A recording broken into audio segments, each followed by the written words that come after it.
Les riches ne payent pas d'impôts. Vous avez déjà certainement entendu cette phrase. Mais est-ce que vous vous êtes déjà demandé comment ils font pour échapper à l'impôt de manière légale? Dans cette vidéo, je vais vous partager un mécanisme qui est très peu connu du grand public et qui permet aux riches de pouvoir vivre le train de vie qu'ils souhaitent sans avoir à payer d'impôts. Et vous comprendrez par la même occasion pourquoi c'est la classe moyenne qui paye généralement le plus d'impôts dans nos pays. Ceci est une masterclass gratuite.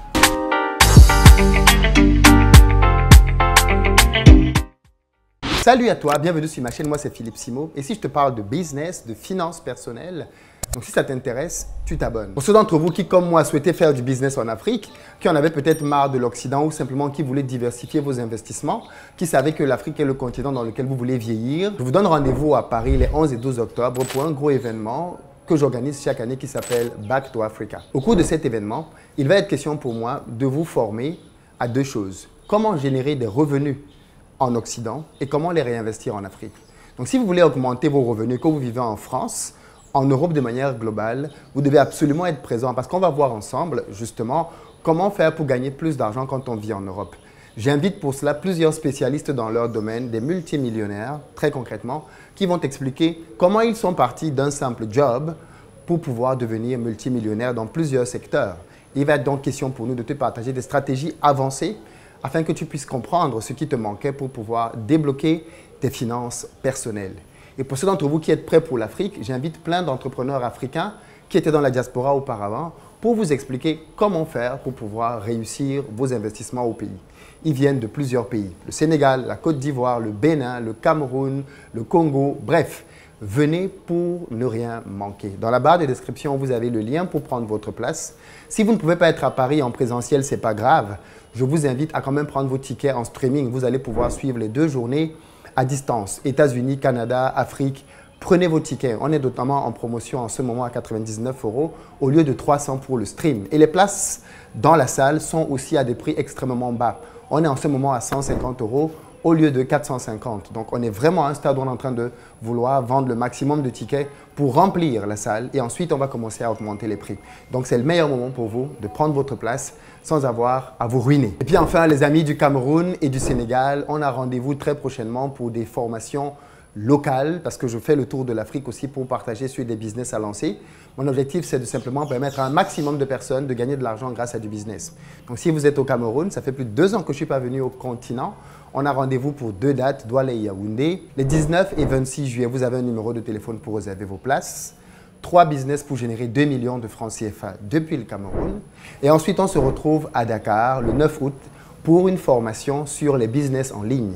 Comment gagner de l'argent avec un ordinateur ou un téléphone portable. Là aussi, vous avez un numéro de téléphone pour réserver vos places. Ne tardez pas à passer à l'action. Alors aujourd'hui, je veux venir sur un sujet qui me passionne. Moi, je m'intéresse beaucoup, bien évidemment, à de l'optimisation fiscale, à comment font les riches pour gagner davantage d'argent, pour, par exemple, ne pas payer d'impôts. Vous savez, quand vous commencez à gagner de l'argent, très vite, la préoccupation des impôts arrive.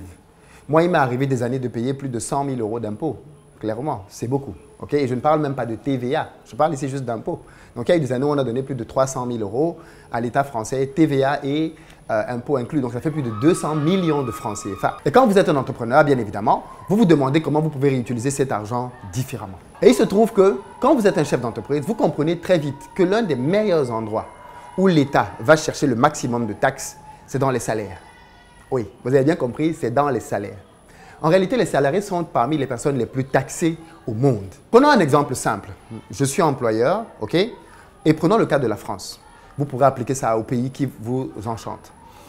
Quand je paye un salarié 2 000 €, le salarié perçoit 2 000 €. Mais en réalité, l'argent que l'entreprise a dépensé pour lui est à peu près le double, pratiquement 4 000 €. C'est juste que la moitié de cet argent-là, il ne le voit pas. Et cet argent-là est reparti entre différentes taxes et différentes caisses auxquelles nous contribuons pour le compte du salarié. On va y avoir dedans, bien évidemment, tout ce qui va être retraite, mais pas que. Ce que je veux que vous compreniez ici, c'est que quand vous êtes entrepreneur et que vous voyez ça, c'est bien évidemment une incitation pour vous à diminuer votre montant à vous payer. Vous remarquerez d'ailleurs que beaucoup de salariés ne se versent pas de salaire. En tout cas, moi, c'est mon cas. Je ne me verse pas de salaire dans mes entreprises. Et bien évidemment, l'une des raisons fondamentales, c'est celle-là. C'est qu'en me versant un salaire, je vais faire dépenser beaucoup trop d'argent à l'entreprise. Vous imaginez, si je veux me payer un salaire de 10 000 € tous les mois, ça veut dire que l'entreprise va devoir payer quasiment 20 000 €. C'est énorme. Plus de la moitié est donc, entre guillemets, perdue. Et donc, que font donc les entrepreneurs? Ils cherchent des alternatives pour pouvoir quand même recevoir de l'argent sans avoir à avoir la pression de la fiscalité. Un autre moyen qui existe, ce sont les dividendes. Les dividendes veut dire qu'à la fin de l'année, sur la base du bénéfice que l'entreprise a fait, je prélève une partie en pourcentage pour pouvoir me rémunérer. Mais là aussi, les dividendes sont taxés. Okay? Aujourd'hui, le président français, notamment, a créé ce qu'on appelle une flat tax de 30%. Ça veut dire que si je décide, en prenant 10 000 € à la fin d'année, ça me fait 120 000 € que je vais me prendre. Eh bien, la loi dit que je vais payer 30% d'impôt sur les 120 000 €. Donc, l'État va me prendre sur les 120 000 € 40 000 € que je vais devoir payer. Et le reste, donc 80 000 €, je vais pouvoir les utiliser. Ça fait encore beaucoup. Quelle alternative existe donc? Je vais vous la partager tout de suite. Elle est la même aux États-Unis, en France. Vous avez des équivalents à peu près partout. En France, on appelle ça le crédit lombard, mais en réalité, aux États-Unis et ailleurs, ça porte d'autres noms. Voici le principe. En tant qu'entrepreneur, j'investis mon argent en bourse. OK? Ou alors, quand je m'appelle Elon Musk, ma société est en bourse, donc j'ai des millions d'actions Tesla, par exemple. Mais je ne me paye pas de salaire. Comment je fais donc? Eh bien, je vais aller voir une banque pour pouvoir nantir mes actions. Donc, en d'autres termes, je vais aller voir une banque pour lui dire, écoute, j'ai des actions qui valent, par exemple, 100 000 €. OK? C'est la valeur de mes actions. Je vais te les mettre en garantie pour que tu me prêtes de l'argent. Ensuite, sur la base donc de la qualité de mes actifs, parce que les actifs ne se valent pas, est-ce que ce sont des actions d'entreprise? Est-ce que ce sont des obligations d'État? Ainsi de suite. En fonction de la nature de mes actions, la banque va décider d'un pourcentage de mon enveloppe qu'elle va me donner en crédit. Elle peut décider, par exemple, que j'ai des actions qui sont très stables.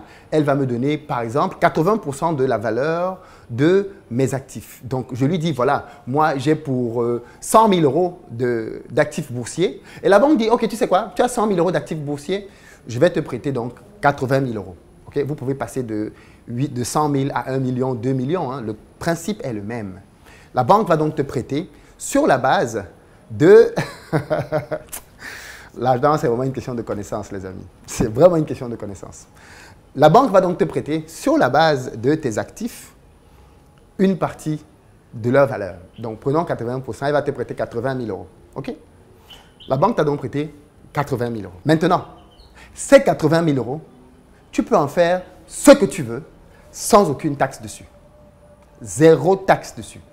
Pourquoi? Parce qu'on ne taxe pas des crédits. On ne taxe pas des prêts.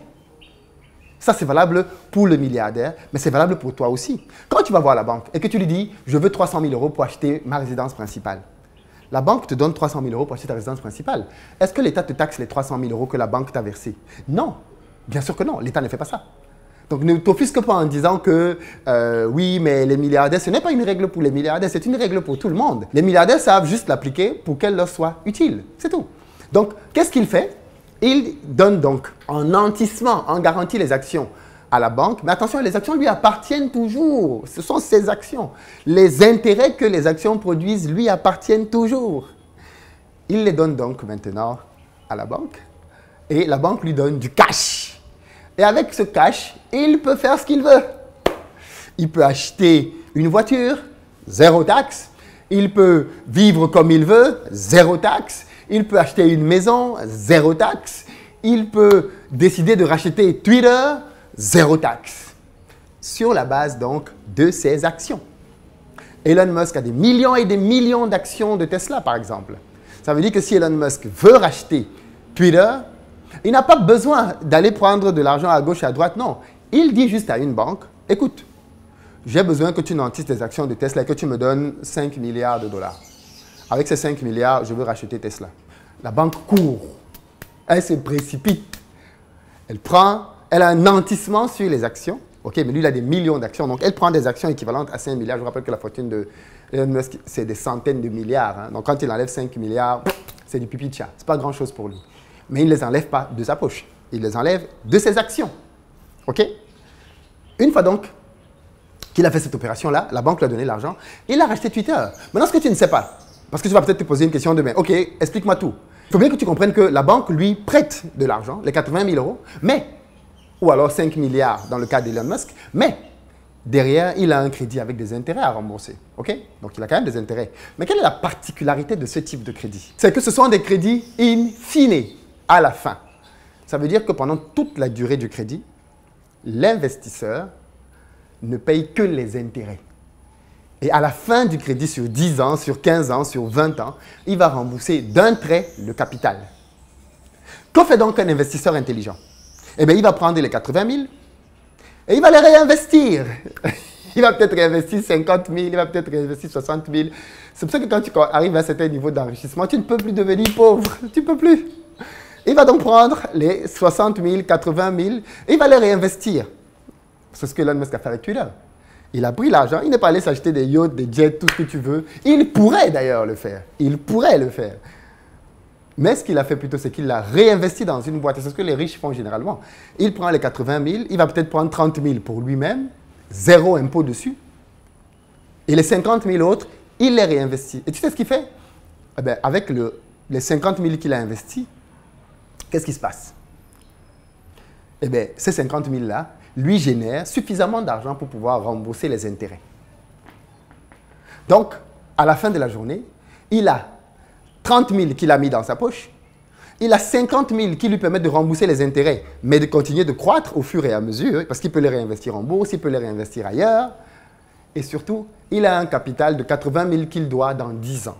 Il a un capital de 80 000 qu'il doit dans 20 ans. Et tu pourrais te demander, mais ok, comment il va donc faire pour rembourser le capital? Eh bien, c'est simple. À la fin, il a le choix. Il peut décider de prendre ses actions et de dire à la banque, ok, tu sais quoi, tu peux les prendre. Il ne paye rien, il transfère l'action à la banque. La banque récupère l'action et la banque peut décider de garder l'action parce qu'elle croit que l'action va continuer de prendre de la valeur ou alors de vendre l'action. Et à ce moment-là, c'est la banque qui va gérer les intérêts, qui va gérer tout ce que tu veux, ce n'est pas le millionnaire. That's it. Aussi simple que ça. Et c'est parfaitement légal. C'est parfaitement légal. Et vous pouvez commencer à obtenir des crédits lombards en fonction des pays à partir de 100 000 euros. Ce n'est pas forcément des sommes en millions. Pas du tout. Mais c'est un mécanisme qui demande bien évidemment d'avoir une bonne maîtrise de tes finances. Parce que qu'est-ce que tu vas faire de cet argent? Si tu le prends pour le brûler, ça n'a aucun intérêt. Ça n'a absolument aucun intérêt. Maintenant, ce qui pourrait se passer quand tu t'appelles Elon Musk, c'est que tu sais que dans 10 ans, dans 20 ans, eh bien, la valeur de tes actions va doubler en fait. C'est-à-dire que tu sais que tu dois à la banque, par exemple, 4 milliards, mais tu sais que tu as, par exemple, je donne un exemple, 1 million d'actions pour avoir les 4 milliards. Mais tu sais que dans 10 ans, puisque les actions vont en grimpant, tant que le business continue, tu sais que dans 10 ans, pour avoir 4 milliards, il ne te faudra plus 1 million d'actions. Il te faudra peut-être 500 000. Donc à la fin, tu vas lui donner à la banque, tu vas lui céder à la banque la moitié des actions qu'elle aurait eues 10 ans, 20 ans plus tôt. Et attention, le cycle recommence. Tu peux même décider, pendant que tu es dans ce crédit-là, de reprendre un autre crédit, parce qu'entre-temps, qu'est-ce qui s'est passé? Eh bien, la valeur de tes actions a augmenté. 5 ans plus tard, quand la banque revoit, elle se rend compte que, mais, on avait pris des actions de ce monsieur pour 100 000 euros, mais les 100 000 euros, aujourd'hui, 5 ans plus tard, valent 150 000 euros. Donc, on veut bien lui prêter encore de l'argent. Parce que ne l'oubliez pas, le rôle de la banque, c'est de prêter de l'argent. La banque vient en prêtant de l'argent aux gens. Donc voilà le mécanisme par lequel beaucoup de fortunes dans le monde ne payent pas d'impôts. Au travers des mécanismes comme celui que je viens de dire, les riches parviennent à avoir de l'argent légalement, sans payer d'impôts, en faisant simplement un mécanisme au travers de la bourse.